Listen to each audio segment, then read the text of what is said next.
Here is the story we have been told in Columbus's travel journal. They were discovered. But there is no such thing as alternative facts. There is something we need to talk about. 3 words that summarize the whole history of humanity: civilization, colonization, extermination. This is the origin of the ideology of white supremacy. This is me in the middle, and I just want to understand. Why do I bring myself into this story? Because I am an immigrant from a shithole country. Neutrality is not an option. So you best duck, or get out the way. It's time to own up to a basic truth. A story of survival and violence. We know now what their task truly is. Exterminate all the brutes.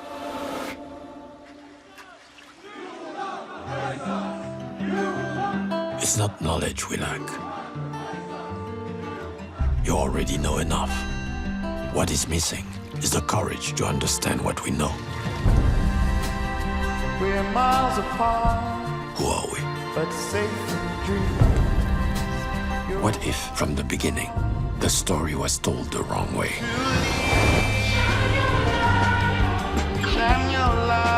The nightmare is buried deep in our consciousness. So deep that we do not recognize it. And over the centuries, we lost all bearings.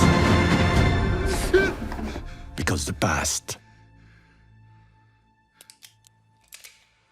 has a future we never expect.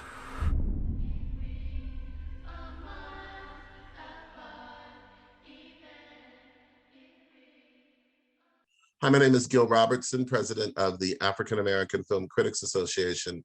Today we have a real treat for you as we're talking to esteemed director Raoul Peck. We're going to start off by introducing our AAFCA members who are participating today, beginning with Reginald Pounder in Chicago, Carolyn Morissette in Toronto, Carolyn Hines in Toronto, and Katia Woods in Philadelphia.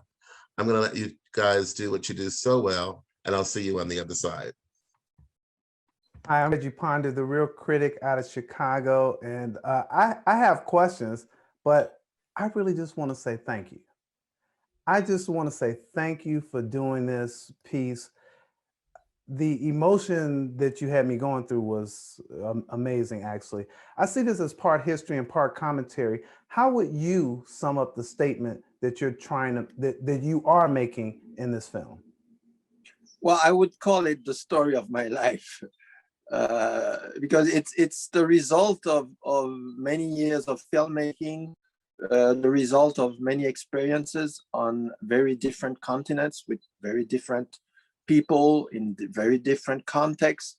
But at the end of the day, they all turn back to the core origin story, which is a continent assuming the role of superior race and go into a global conquest.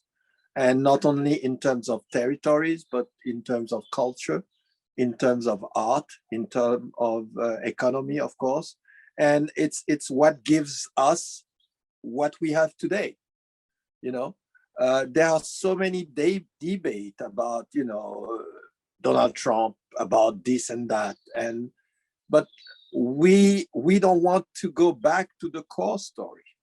You know, the core story is not the Pilgrim. The core story is not, the theory of racism in the 19th century. Is way back, and America, the step of America becoming a settler colonialism is one evident and incredible and important step. And it will spread further out into even back to Europe with the Holocaust. You know, so it's a continuation of the whole history. And I happen to have gone through, you know, like a pilgrim, in fact, to have gone to all those stops from Haiti to the United States, to Congo, to Europe, to France, to Germany. And in all those countries, I lived through that story. My name is Carolyn Morissette, and my Hi. website is called View from the Dark. And I also wanted to say that this was an incredible series, and it made me think back to, history class when I was in grade school and high school, and not learning about this side, or kind of quote unquote alternate history, which is basically the real history. And my question for you is, aside from your personal relationships with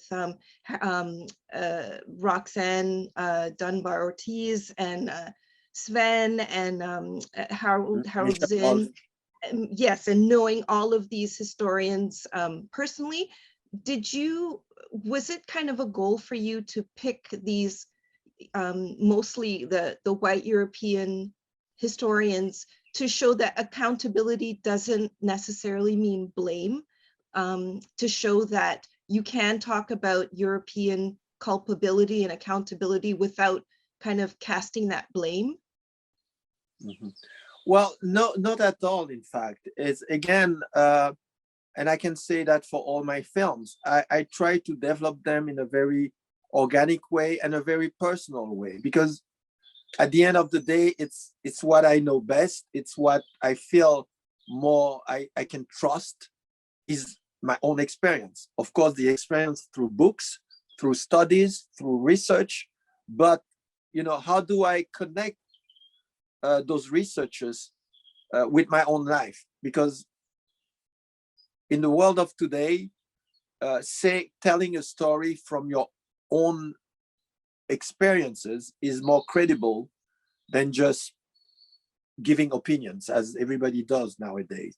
So those particular people, in fact, I did not, some of them I look for. It's of course, Roxanne came after Sven, because Sven, I had that book, and suddenly in that book, there was this whole story I wanted to tell all the time through many other films. I never bump into it in a more compact way, and also in a way that could be available to a wider audience, because Sven is a storyteller. His words are remind me sometimes on Baldwin, the way he see the world, the way he talked about the world. So once I had that first building block, I went to pursue the Native American part, because I knew I had to engage in that too. Otherwise, my film would stand only on one foot. So, and I through research, I bumped onto Roxanne's book, and it was also another enlightenment, and say, wow, this is it. This is everything I need is in that book. And the third one I knew before, and it came at one point. You say, I need a stronger theoretical framework to make sure I can set up that triangle in a way that nobody can attack, really. And if they do, I don't care. But I knew that I was on pretty strong feet. And that's how it, and then while I was writing, because for me, I didn't want just to either exploit those scholars' work, and the friendship with us was important. Their own story was also important, because those are people who had gone through their own world experience. Sven went throughout the world, and I explained something also when I said, well, our skin color was never a problem. That's what it is about. It's not about skin color. It's about who are you? What experience did you went through, and what did you learn from that experience? How did you see the other, whoever that other is? Sometimes that other is black, sometimes he's yellow, or sometimes he's white. It's about that, real human being, real human relationship. And so those people, they all, by the way, come from a very personal way to their work as well. Their work is about them, what they went through. It's about their own existence. So, and the anecdote with Howard Zinn, I knew, I worked 10 years on a film called The Young Karl Marx. And one of the first people I went to was Howard Zinn, because not because I admire his work, but he had written a piece on Marx coming back to Soho in 19, I don't remember the date, but in Modern World. And it was a funny piece. And that's exactly what I wanted to do. How do I vulgarize Marx in a way that people can follow easily? Because they made a big thing like Marx is incomprehensible, etc. So I went to talk to him. I went to Boston and spent time, and it was just that. And then we became friends. So everything in that film comes from a real place, not a theoretical place. It's people I met, and that meeting gave me something and opened up another door for me. Here with Cup of Soul Show. Raoul, talk a little. Hi, I should say bonjour.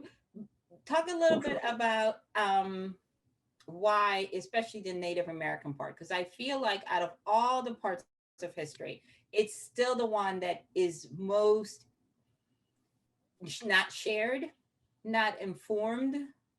And we don't have, like, for instance, at least with African American studies, we may not get it in grammar school, we may not get it in high school. By the time we get to college, we have the options to tap in. Most of us had an African American studies department or something. We don't have that for Native American studies history. So how do we correct that other than introducing it and giving those of us that want to learn the opportunity to learn? And also, how do we filter that into the regular day-to-day school system? Because we're still teaching that Columbus discovered the Americas when we know that's not true because people were here. Well, that's the bottom line of this whole story, is that when Trujillo said, naming is power, meaning those who decide what history is, they define everything else, including your own life. So it's about retaken that power from them. That, first of all, there is no several history. There are history seen from different point of views, but they don't tell the whole history. And as far as I'm concerned, the first step is who was on that land before everybody else came. That's the question. You cannot tell the story of the United States without dealing with that fact. Where did 100 million people go? What arrogance did you have to just say, this is mine now? Where did that come from? And what is the consequence of that type of thinking? That's why all the three scholars said, the elimination of the native and the elimination of the slaves later on. It did not came just about, gin, guns, and power. It was basically that crazy thinking that you could annihilate whole people. That's the core story. And everything else that came from that point on is biased. It's totally biased, because how can you start? It's like a mathematical formula. How can you have the good result if from the get-go your formula is biased? And that's about us, every one of us on this continent, knowing where we came from. There is not multiple history. There is one history. Each one of us have a part in that history. And we need to recognize each part. And as long as we don't do this, like Baldwin says, as long as you don't recognize the origin sin of that country, everybody who have been, who are the representative of that scene, by their mere presence, he said, will wreck that dream. and he was talking specifically of Black people and also about all the minorities. You can't talk about a dream. It's the same phrase, make America great again. Please tell me when it was great for everybody. Tell me, give me one date. The Native American, when was it great for them? From the moment you set foot on that continent. For the Blacks, when was it great for them? At what point? When they were working on the plantation? When they were so-called freed? Jim Crow? The civil rights movement? Today? Just let's watch what is going on the jails. Is it now our great moment? Is America great for us now? So that's why, to answer your story in a short attempt, that's why we need to know. Everybody needs to know their history, that history, because there is only one. Absolutely. Thank you so much. Thank you. Hi, Carolyn Hines here for So Here's What Happened podcast. Thank you so much for this project. It's an extremely difficult watch for like emotionally and mentally. Like I cried, especially in scenes from the first episode. And I want to ask you about filmmaking choices that you made. I think that maybe it's to help with how difficult some of these scenes are. Like for instance, in the opening shot, you show the actresses and the actors, the Native American and the Black actors getting ready, like they're getting makeup done by the props department. We see the production crew. And then at the beginning of the second episode for the indigenous people of Ahati, in which is 1492, where Columbus and the crew would have landed, you purposely show that the performers are wearing like modern day wear. They're wearing like surfing board shorts. And I want to ask you about showing those choices, because I saw that as kind of a way to remind us that these people that we're seeing these atrocities committed on are actors. This isn't happening to them. So I wanted to ask you about that specific choice. Well, that's an interesting interpretation, and it's acceptable as well. But my core intent was, I'm making a film with every bit of material I can get my hands on. And I have at the same time deconstruct a way of telling story. Because if I, what I say before, if the whole story is biased from the get-go, I can't use all the instruments I have at my disposal today without critiquing them, without deconstructing them. And it includes all the way we used to see things. Just to give you a concrete example, the scene of the native of Columbus, or in fact, it was not Columbus in that shot, it's another explorer coming, because there were many. Some of them died and we don't know their story. Coming on the shore, one thing I have sometimes unconsciously, my team would place the camera on the other side. I said, no, guys, the camera stay on this side because it means something. All my life, I've been watching films from the point of view of the boat. Yes. That's not what we are doing.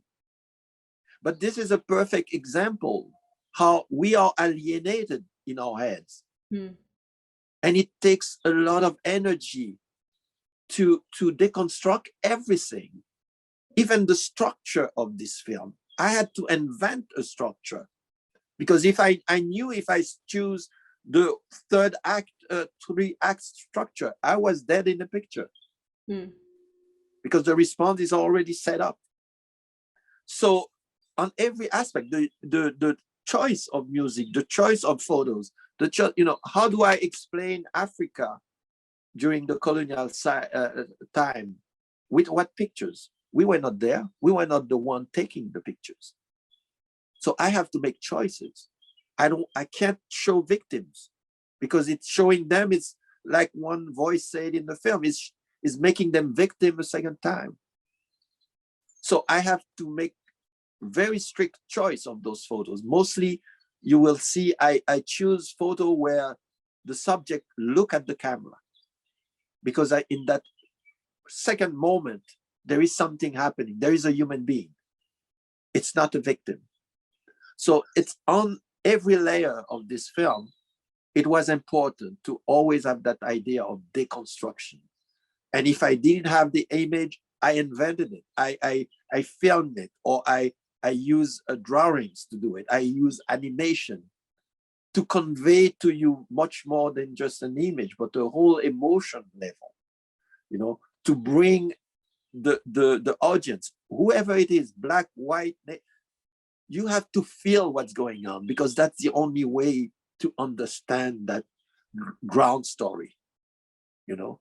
And the maps, you know, why do I keep, you know, those little dots coming from Africa going to the continent?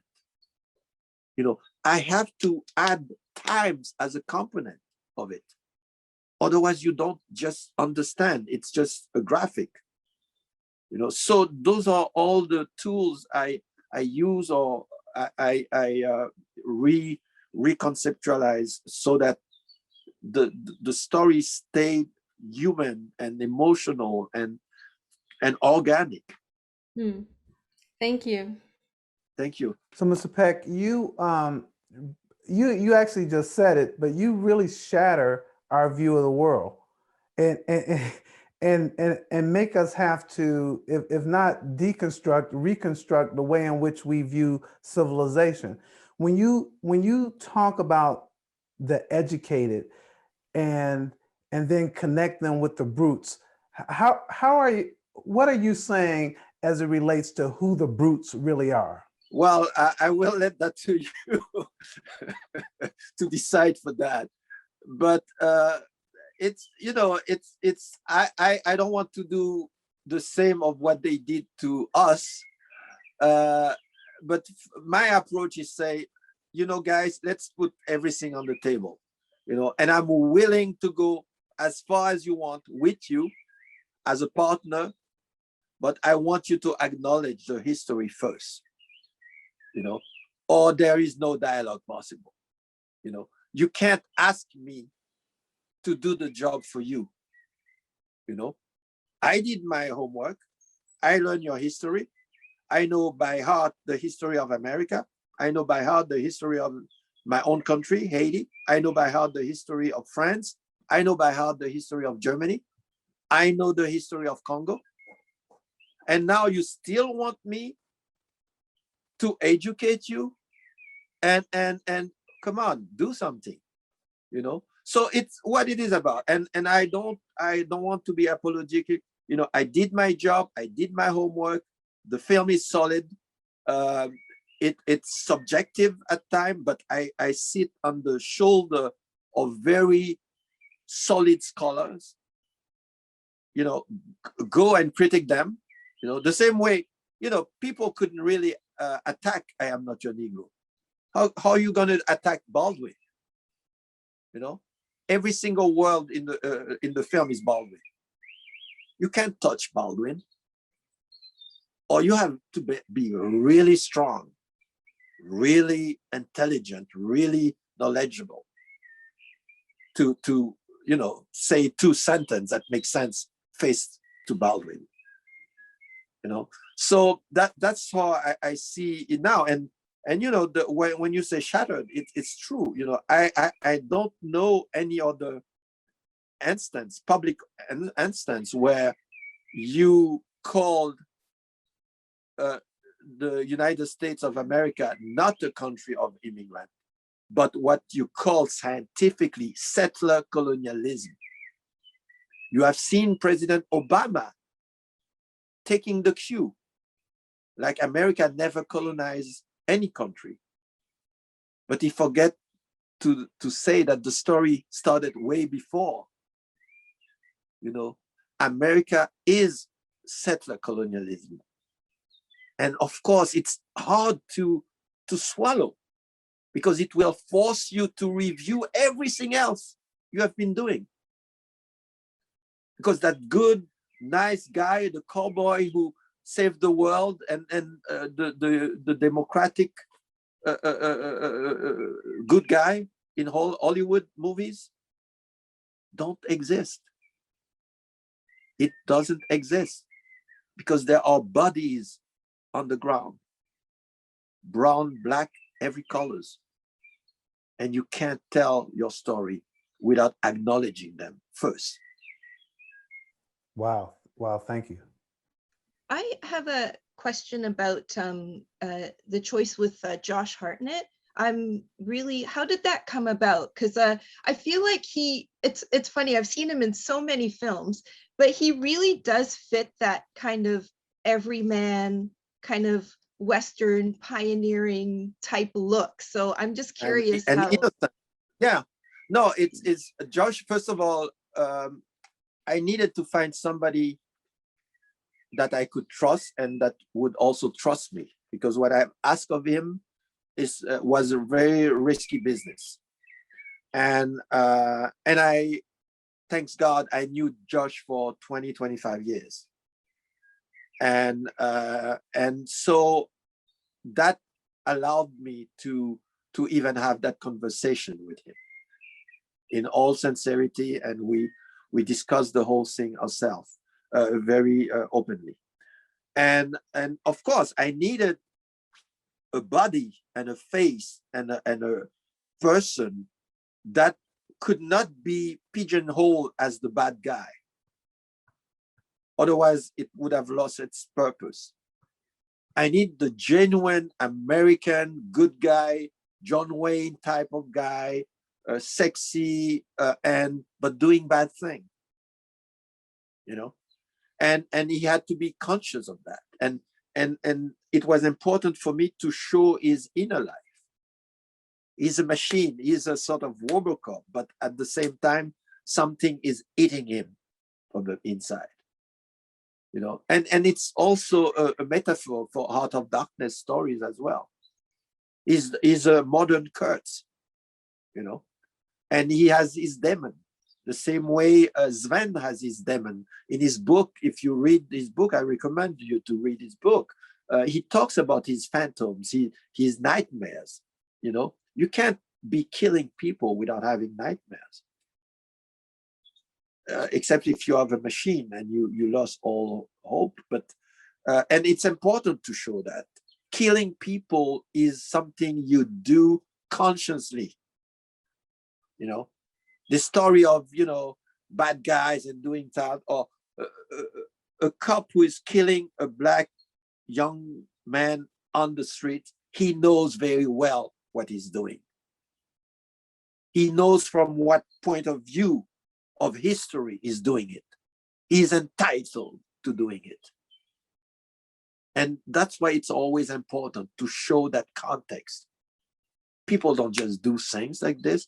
We were speaking about Josh Hartnett, and one of the things that I thought was really interesting in when we first meet him in the series, where he was like, well, we can send you to the reservation, you know, like that's an upgrade. And I was really thinking to myself, like, oh, that is the first redlining, where they're like, we're going to send you without even calling it that, because it was not an upgrade. And just the idea to say somebody, I'm going to take you out of your home. Who cares if you want to go? And I'm going to put you here to some place where you don't want to go, where you're going to be mixed in with people that aren't of your same background, don't have your same language. And why wouldn't you want to do that? You know what I mean? And I think also the other thing that I love that you show that part, and also the fact that he didn't count with the fact that these people will fight back. You know, the arrogance of like, we're here and we're going to show you. Explain a little bit why that's important to see, because again, history teaches us that Native American people were like, oh, we were so starved and we've so, you know, this was why not move over here, when this was never really a choice. That comes from who told the story, you know, as simple as that. And of course, it's, Trujillo deconstruct very well the story of the Alamo, you know. And every American history book, it's like the greatest victory. But the general who won the Alamo, by the way, he became 4 times a leader in Mexico. So, but that's Vietnam. Vietnam was basically won by Rambo. You know, they lost it on the ground, but on cinema they won. Film after film. So it's the story of our civilization, basically. And the native story, if you talked with a native chief, or I had long talks with all my life, and they told you a very different story. It's the same way if you ask me about the story of Haiti. If you ask any person about Haiti, Haiti is a poor country. The next question should be, why is Haiti poor? It was the richest colony for France. 1/3 of French riches came from Haiti. How is it in less than 100 years it became the least rich country? Maybe that explained that we were under embargo, like Cuba today. Maybe it explained that France wanted us to give back 27 billion, to pay for the land that the occupant lost, and they came with boat, and at the time you didn't need boots on the ground. You came with a few big boats with cannons, and you menace, you threaten that you're gonna bomb down the capital. That's what they made for decades and decades. When a German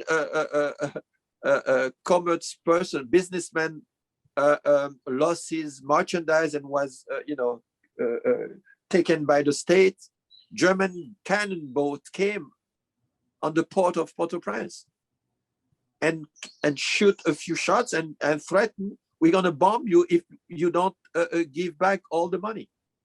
So that was cannonball diplomacy at the time. So if you listen to radio, TV today and talking about Haiti, I like the phrase that the poorest country of the whole hemisphere. But Haiti was the first democratic country in the whole hemisphere before the United States, because the United States was not the most democratic republic, because Native American blacks did not have anything to say. So how come you are democratic? Even that is a fantasy. So that's why you have to take the whole history from the get-go, from the start, and deconstruct it and retell it the way it really is. I want to go on a bit from that, because talking about the history, I love how you go back all the way to the War of the Crusades, the 10th century, and coming forward about how the theory and the ideology of race is a concept that is fairly new. It's only a few hundred years, and it was something that was created by white men. I remember when I read The History of White People by Nell Irving Painter. Like, I love how she talked about the concept of race and how white people as a race themselves determined which race was subpar and which race is subhuman, and you go into that really in depth. And I wanted to ask you about your own using film to show the expansiveness of how destructive this ideology is, because like it affects everything. Like, as a filmmaker, like you talked about how it would, like, how we say history is determined by the winners. Like, what we know as history and what we know to be true and right is determined by the winners. But then, like, as you mentioned, the Alamo, like the history of the Alamo wasn't written by the winners. It was written by the losers, but they just reconstructed and repackaged the story. Yeah. So could you just tell me about how you as a filmmaker are using your own films to deconstruct these myths and showing the actual history instead of the perception of what we've been told for so long? Well, that was part of my job, how to, and also my intention, how to go to the beginning of it all, where did it start going wrong, and when did it start? When did Europe started to think that they are the center of the world? We had a discussion. I encourage you to watch the discussion we made at the Lincoln Center after the premiere of the film. One of the scholars, Mahmoud Mandani, was kingdom also always thought of them as the center of the world, and he gave the example of China. China for a long time was the center of the world. But they didn't go all the way to America and say, this belonged to me.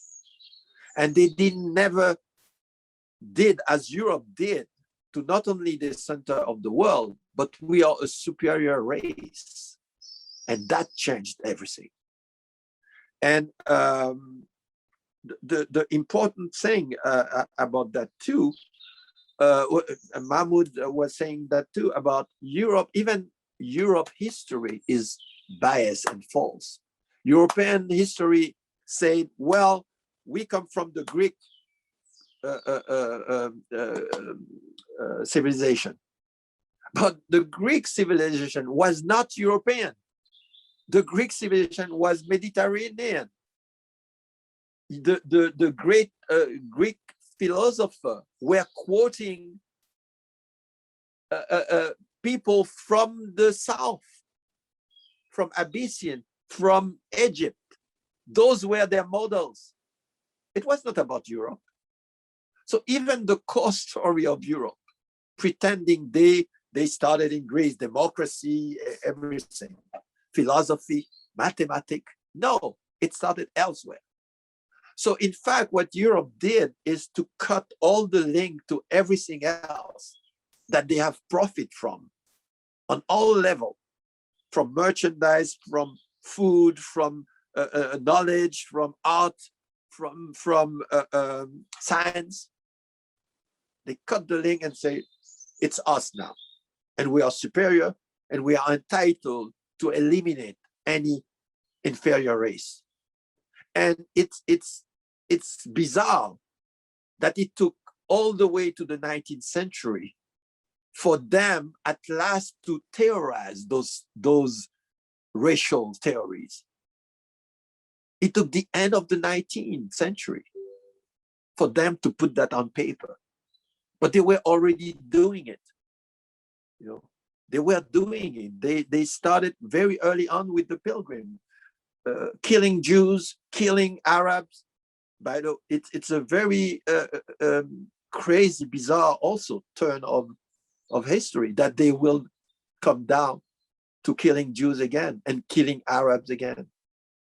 You know, so yes, it's like I said, know your history. You know, and I think everybody should do their homework before saying something stupid, because it's really so obvious there. And for me, even while doing this film, you know, it was incredible to see how, when you stretch the time over those 600, 800, 900 years, everything is so clear. Mm. Everything they have modeled around and sell you for something else. It's clear to understand. It's not easy. If you show the film in any classroom and have a teacher explain each of the steps, any kid understand what did going on, what did goes on, and how we landed here, you know, into some make America great again. You know, when was it great? You know, when was it great? Is it when the Pilgrim arrived? Is it, I don't know, slavery, Jim Crow today? Yeah, no, thank you so much. And yeah, I thought about China and the Middle East, about how when they talked about the world, they were only talking about their the continents of themselves. Whereas we're like, we're going to go and spread our supremacy around the world and declare everything ours. But again, thank you so much for this project. And I hope it does, as I think by as many people. I saw this and I thought of the series Enslaved that we covered earlier too. And like, it's really important that we have these kind of projects at this point in time, especially. Yeah, and you have to impose that point of view, because it's going to be attacked. I know the film, but I don't care. It's there now. You should have prevented me doing it, but it's there. You can't take it away. Thank you, Mr. Peck, for joining us today on this important discussion about your work, Exterminate All the Brutes, which will be airing April 7th on HBO. Please make sure that you watch it and, you know, watch it with your family, discuss it, and support his work. As always, we want to thank you for joining us for AAFCA Roundtable. And once again, thank you for joining the largest organization of African-American film critics. Thank you. Thank you for having me. Thank you so much. Thank you so much.